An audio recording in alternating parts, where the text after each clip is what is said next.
Soccer has found an unlikely home here in the Northwest Territories. With its long and frigid winters, you'd think hockey would be the sport of choice. But thanks in part to the determined efforts of one man, soccer flourishes here. About 20 years ago, when I came, I thought, well, if I'm going to stay here, we've got to do something. We've got to play sports. We've got to get our kids involved in something. I introduced soccer to a fresh bunch of young men in the day, and they swallowed it up. They just fell in love with it.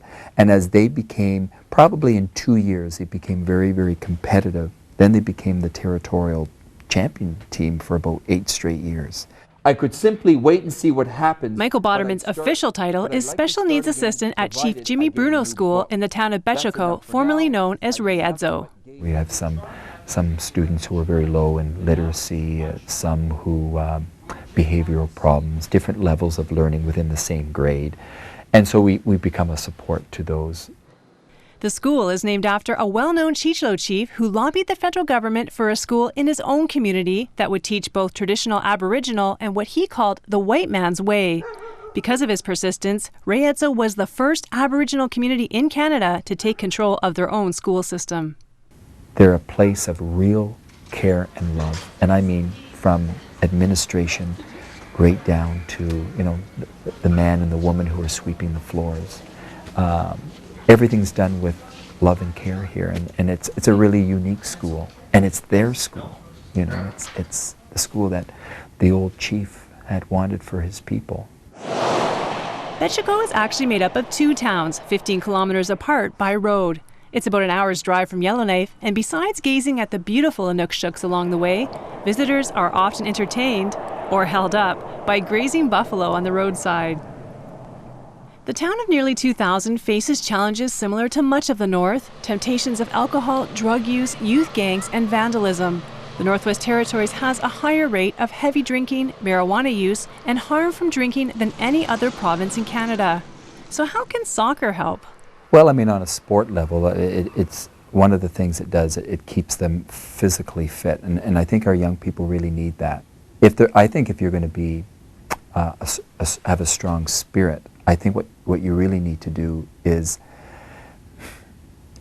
you need to find something that you're really good at or that you enjoy, that you can develop, that keeps your mind occupied. It's a simple concept. Give kids something to motivate them, a goal, something to do with their free time, and there's less opportunity for trouble. Even the kids acknowledge it's working. I think a lot of kids would have been into drugs. If Michael wasn't around or whatever, without soccer and stuff, I think this place would have been like crazy. Like, you know, it would have been people getting suicides, and there would have been more stealing and more accidents, and just, I think what he did for our community and what he have done for us kids was like, it's like a gift from God or something, man. It's like an angel to everyone. What number do you want, pal? Michael is well known throughout the North because of the incredible opportunities he's given these children. But he's uncomfortable with accolades and says what he's received is worth so much more than what he's given. The people have been beautiful to me. They've changed my life. They've made me feel very, very warm, very welcome, and family. It's never been, you know, oh, he's my teacher, he's my coach.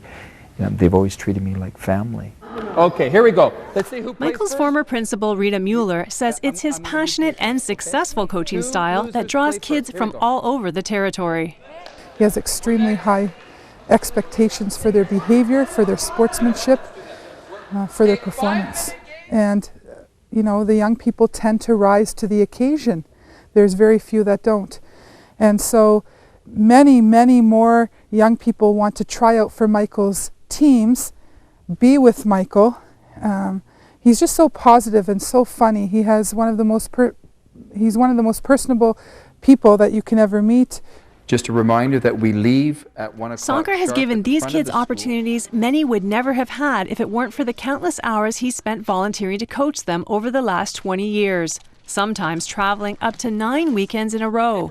The team's itinerary has taken them all over the world, including trips to Latin America, Europe, the Caribbean, and all over North America. I remember we were in Mexico, and some of our soccer players and some of our students that went, they had remembered a young Mexican girl who wanted to give her baby to them. She was a very poor beggar woman.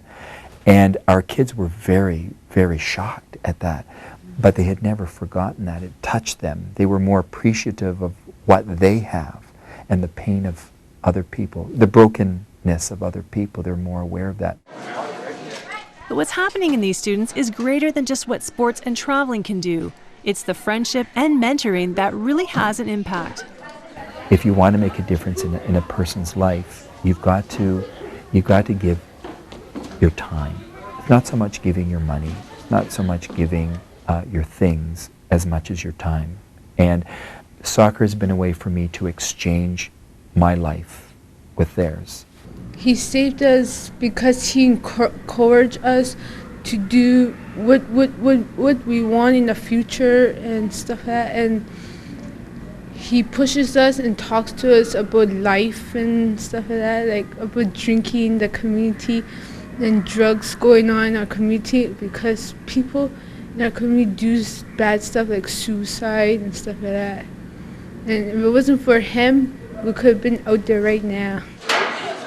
But not every child can be a success story. And for someone who is pouring all their energy into them, watching one make dangerous decisions can be heartbreaking. I've had some days where I said, I don't want to see this anymore. I don't want to see the pain, or even where you can envision where that's going.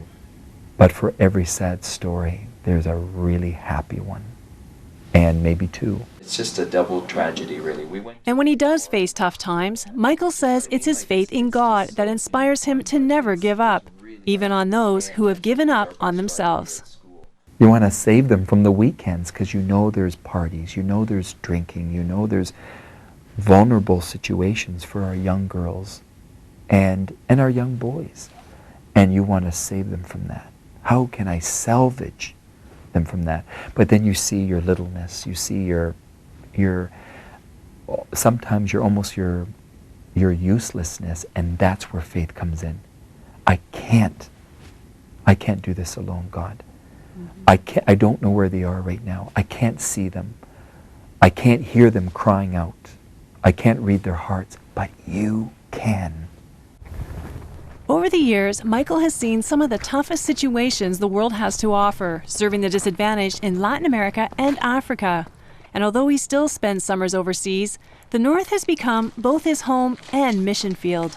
That really is the reason why I'm here. I could not live, first of all, in a place that's so long and cold, because I'm a summer person. So for me to be able to stay here, it really is. But you know why, Michael, you're here. You've been given a beautiful family with a lot of opportunity, a lot of beautiful gifts inside, and material things that are gifts. You need to now give in return for what God has done for you. You need to give back. And I think we all have to do that. But in our state of life, wherever we are. You know, I had an experience with Mother Teresa, and she always said that, Cheryl. She said, don't come to Calcutta. We don't need you people coming to Calcutta. We need you here, right here in our own country, in our own villages, our own cities. There's so much broken humanity, so much poverty, so much loneliness. Give, you know. That's all I'm doing. I'm just giving my time. Time is going. And that time has become a profound investment in the most valuable resource in the North, Canada's next generation. In Betchiko, Northwest Territories, I'm Cheryl Weber for 100 Huntley Street.